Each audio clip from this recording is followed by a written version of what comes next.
के अंदर थोड़ा ध्यान देना है, क्योंकि कमजोर कोई नहीं होता। जो मान लेता है वो कमजोर होता है, और जो ठान लेता है वो टैलेंटेड बन जाता है। मैं आपको एक छोटी सी कहानी बताना चाहता हूँ। एक कमजोर विद्यार्थी, एक विद्यार्थी होता है, बहुत ज्यादा कमजोर होता है। बहुत सारे यहाँ मेरे जो आदरणीय गांव से बुजुर्गगण आए हुए हैं, इन्होंने बहुत सब ने लगभग ने, मेरे को लगता है कि वो कहानी सुनी होगी बचपन में, लेकिन आज वो दौर बचा नहीं है। हमारे दौर में हमारी दादी मम्मी ये कहानियां सुनाती, हमारे दादाजी भी सुनाते थे, लेकिन आज के टाइम में बच्चों को ये मोबाइल और ये इंटरनेट और ये सोशल मीडिया ले डूबा है।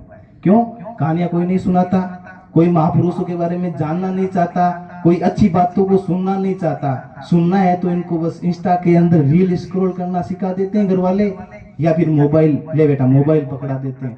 2 साल का बच्चा हुआ नहीं और उसको चुप कराने के लिए ले बेटा मोबाइल ले ले। तो मैं आपको एक पुराने टाइम की एक सत्य घटना पर आधारित बात बताना चाहता हूँ कि एक विद्यार्थी बहुत ज्यादा कमजोर होता है, अपने गुरुकुल जाता है, वो कुछ भी सीखता नहीं, उस पर किसी भी बात का असर नहीं होता। उसको लगता है कि मैं पढ़ ही नहीं सकता, गुरुजी मेरे ऊपर फालतू में दबाव बना रहे हैं, और घर वाले भी पागल हो गए हैं, क्यों मेरे को परेशान करते हैं जब मैं पढ़ ही नहीं सकता। इतना कमजोर। आपके क्लास के अंदर जो सबसे कमजोर से कमजोर विद्यार्थी ना, उससे आप उसकी तुलना कर सकते हो। लेकिन जब वो विद्यार्थी गांव का जो सार्वजनिक कुआं होता है, पुराने टाइम में सार्वजनिक कुएं होते, वहीं से सारे पानी लेके जाते थे।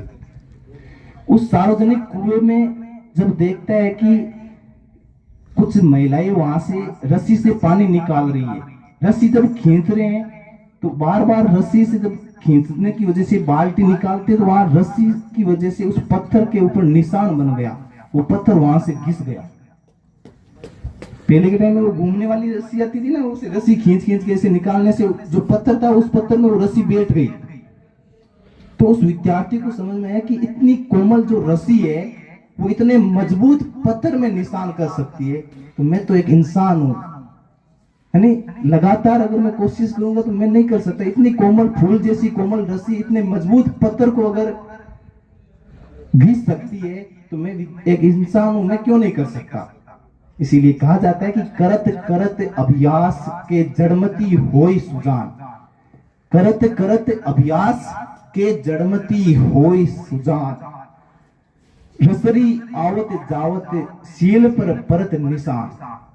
यानी लगातार अभ्यास करने से जड़मती होता है। जड़मती कौन होता है? जड़ यानी क्या होता है? जिसकी बुद्धि जीरो है, यानी मूर्ख आदमी है ना, वो भी लगातार प्रयास